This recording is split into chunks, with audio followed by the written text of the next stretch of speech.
दोस्तों, हमारा विक्रम लैंडर और उसका रोवर अभी इस वक्त एक भयानक दौर से गुजर रहे हैं। इस वक्त इसरो की ओर से एक बड़ी खबर सामने आ रही है कि जब विक्रम लैंडर और प्रज्ञान रोवर चांद की उस अंधेरी दुनिया में खड़े थे, तभी कुछ ऐसा हुआ जिसे जानकर भारतीय वैज्ञानिक भी हैरानी में पड़ गए। दोस्तों, चंद्रमा के दक्षिणी ध्रुव पर इस वक्त पूरा घना अंधेरा छाया हुआ है और सतह का तापमान भी करीब -250 डिग्री सेल्सियस तक पहुंच चुका है। दरअसल 4 सितंबर के बाद से ही लगातार हमारे दोनों शूरवीर विक्रम और प्रज्ञान एक गहरी नींद में सो रहे हैं। लेकिन कल ही वहां पर एक ऐसी घटना घटी जिसे जानकर आप भी हैरान रह जाएंगे। इसके लिए दोस्तों, वीडियो को अंत तक जरूर देखना और अगर अभी तक आपने हमारे चैनल को सब्सक्राइब नहीं किया है तो इसे सब्सक्राइब जरूर करें ताकि आपको चंद्रयान 3 के इसी तरह के अपडेट मिलते रहे।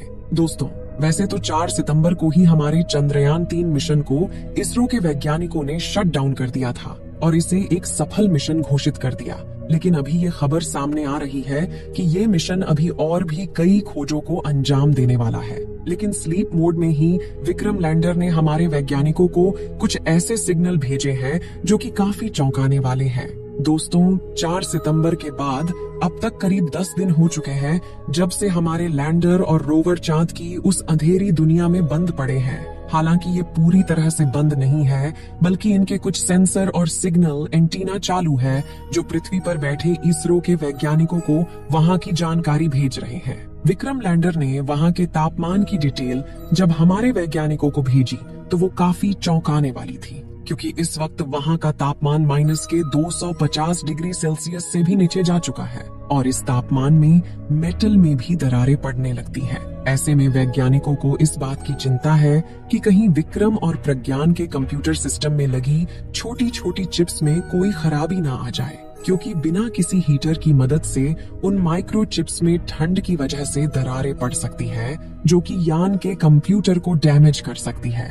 हालांकि अभी की रिपोर्ट के मुताबिक हमारा प्रज्ञान और विक्रम दोनों सुरक्षित हैं और वैज्ञानिकों का कहना है कि चंद्रमा पर अब तापमान और ज्यादा नहीं गिरेगा, बल्कि जैसे जैसे सूर्योदय की तारीख निकट आ रही है वैसे ही तापमान में भी बढ़ोतरी होने वाली है। ऐसे में इस बात की पूरी संभावना है कि अगर 2-3 तक और हमारा लैंडर और रोवर सरवाइव कर सकते हैं तो यह फिर से 22 सितंबर को जरूर चालू हो जाएंगे। और अगर ऐसा होता है तो भारतीय वैज्ञानिक एक बार फिर से अपनी योग्यता का इतिहास लिख देंगे।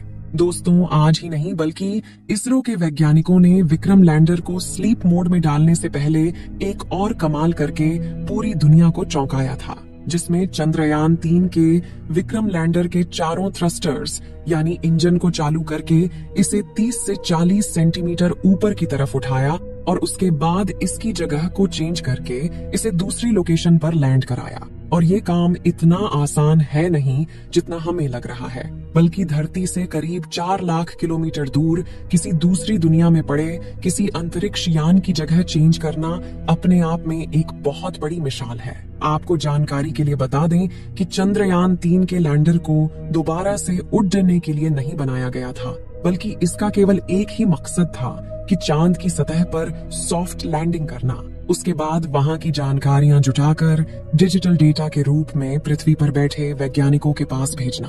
दोस्तों, यह भारत के लिए एक बहुत बड़ी ऐतिहासिक जीत है, क्योंकि ऐसा इतिहास में किसी भी देश ने नहीं किया था। जबकि हमारे भारत देश के कुशल वैज्ञानिकों ने चंद्रयान के लैंडर को कुछ मीटर की ऊंचाई पर ऊपर की ओर उड़ाया और फिर उसकी जगह को चेंज करके दूसरी जगह पर उसकी सफलतापूर्वक लैंडिंग भी कराई। इसी के साथ हमारे चंद्रयान के प्रज्ञान रोवर ने चांद की धरती पर ऑक्सीजन का भंडार भी खोज निकाला।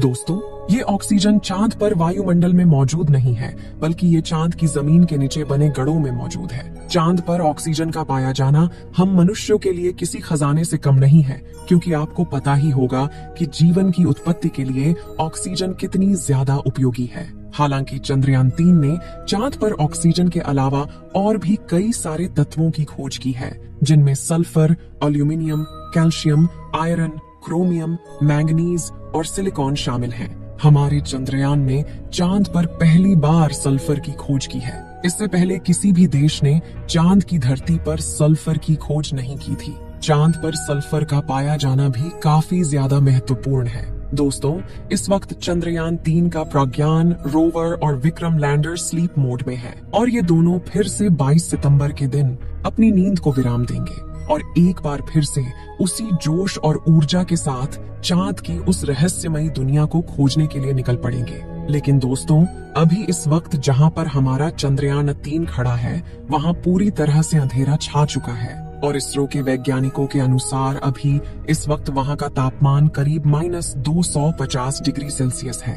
ऐसे में वैज्ञानिकों में इस बात का डर भी छाया हुआ है कि कहीं इस खतरनाक ठंड में प्रज्ञान रोवर का कंप्यूटर सिस्टम फेल ना हो जाए, क्योंकि दोस्तों -200 डिग्री तापमान के बाद कंप्यूटर में लगी चिप्स में भी दरारें पड़ने लगती है। ऐसे में हमें इस बात की कोई जानकारी नहीं है कि हमारा प्रज्ञान रोवर फिर से जिंदा होगा या नहीं।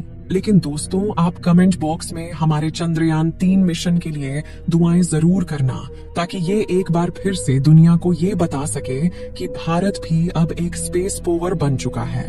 दोस्तों, विक्रम लैंडर और प्रज्ञान रोवर की बैटरी सौर ऊर्जा के माध्यम से चार्ज होती है, जिसके लिए सूर्य की रोशनी का होना अनिवार्य है और इस समय चांद के दक्षिणी ध्रुव का तापमान काफी ज्यादा कम हो गया है, जिससे उसकी बैटरी खराब होने की संभावना भी बढ़ गई है।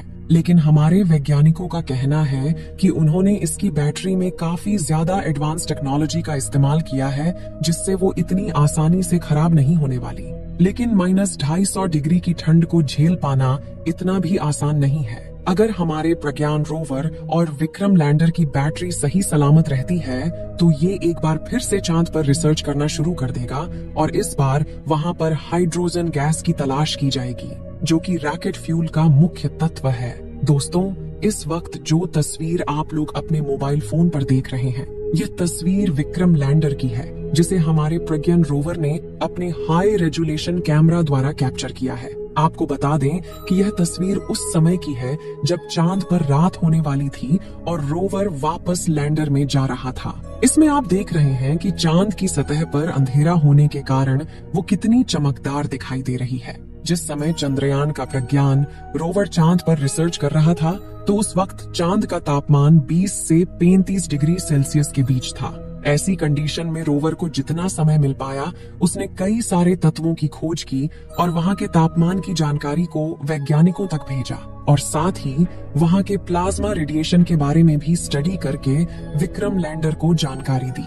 अब चांद के दक्षिणी ध्रुव पर 22 सितंबर के दिन फिर से सूरज उगेगा और सूरज की पहली किरण पड़ने पर हमारा प्रज्ञान रोवर और विक्रम लैंडर दोनों जाग जाएंगे। अभी वैज्ञानिकों ने विक्रम लैंडर और प्रज्ञान रोवर के सारे आउटपुट सिग्नल को ब्लॉक कर दिया गया है। केवल विक्रम लैंडर के इनपुट सिग्नल को चालू रखा गया है, ताकि जब 22 सितंबर को उस जगह पर सुबह हो तो वैज्ञानिकों के द्वारा रेडियो सिग्नल के जरिए दोबारा से चंद्रयान को जगाया जा सके। और अगर विक्रम लैंडर सही सलामत रहा तो रेडियो सिग्नल का जवाब वापस धरती तक आएगा। तो दोस्तों, आशा करते हैं कि हमारा चंद्रयान 3 एक बार फिर से जरूर चालू होगा और चांद पर नई रिसर्च को अंजाम देगा। तब तक आप सभी लोग चंद्रयान 3 के दोबारा जागने की शुभकामनाएं कमेंट के माध्यम से जरूर देना और हमारे चैनल को भी सब्सक्राइब जरूर करना, ताकि चंद्रयान 3 का ताजा अपडेट सबसे पहले आप तक पहुंचे। मिलते हैं किसी नए दिन नई वीडियो के साथ। तब तक के लिए जय हिंद।